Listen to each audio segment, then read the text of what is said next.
My name is Melissa Koenig, and I am one of the clinical coordinators with the School of Rehabilitation Science at the University of Saskatchewan. Today, I'm going to provide a short information session on providing feedback to learners in clinical placement. First, I just wanted to say thank you to all of our clinical community for hosting students, for being engaged in their learning, and for being a part of the clinical education. Today, what we're going to talk about is what constitutes good feedback, providing feedback snacks, and what to avoid when providing feedback in clinical placements. So first, what constitutes good feedback?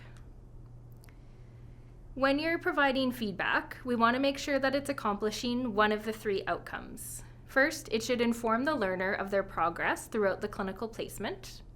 Second, it should motivate the learner to engage in learning activities related to the clinical environment. And three, it should inform the learner what needs improvement.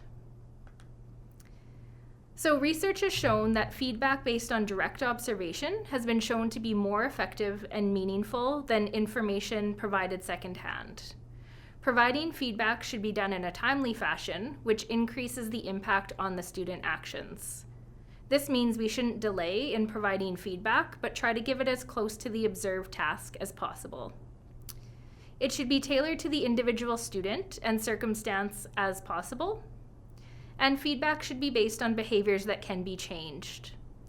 Once you've made an action plan with the student, ensure that there's an opportunity for the learner to demonstrate the change in behavior or task that you've asked. Feedback should be a mix of positive and negative feedback. One of the things you can think about is providing a feedback sandwich. First, start with a positive piece of feedback, followed by something that requires improvement, and then finally a positive comment to finish off. Feedback should be an ongoing process that is done frequently and not just at the midterm or final evaluation. Providing regular feedback, especially informally, allows it to be in a low-stakes environment and does not add extra stress for the student.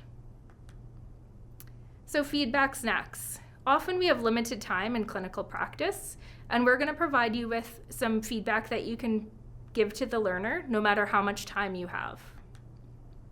We're going to break it down into stacks of 30 seconds, 2 minutes, or 5 minutes.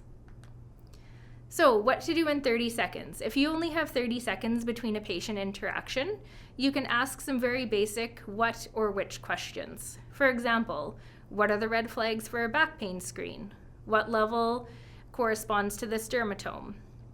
Or you could have them demonstrate a quick physical exam piece, such as performing a reflex or measuring a single range of motion movement.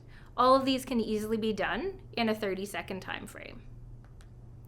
If you have 2 minutes between client interactions and want to provide feedback, you can ask why questions. Why would you choose this exercise?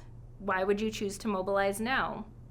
Or have role model conversations, such as explaining how to read a medical chart or how you would educate on a specific topic. All of these can be done in 2-minute snacks. And if you have 5-minute questions, you can ask them how questions. How would a spinal cord injury impact breathing or respiration? And you can set up a framework for discussion, such as explaining the risks, benefits, or alternatives for a certain intervention. So lastly, we're going to talk about what to avoid as a clinical instructor. So what we don't want to do is we don't want to focus on the individual themselves or their personality traits. We want to make sure that we're focusing on the performance itself.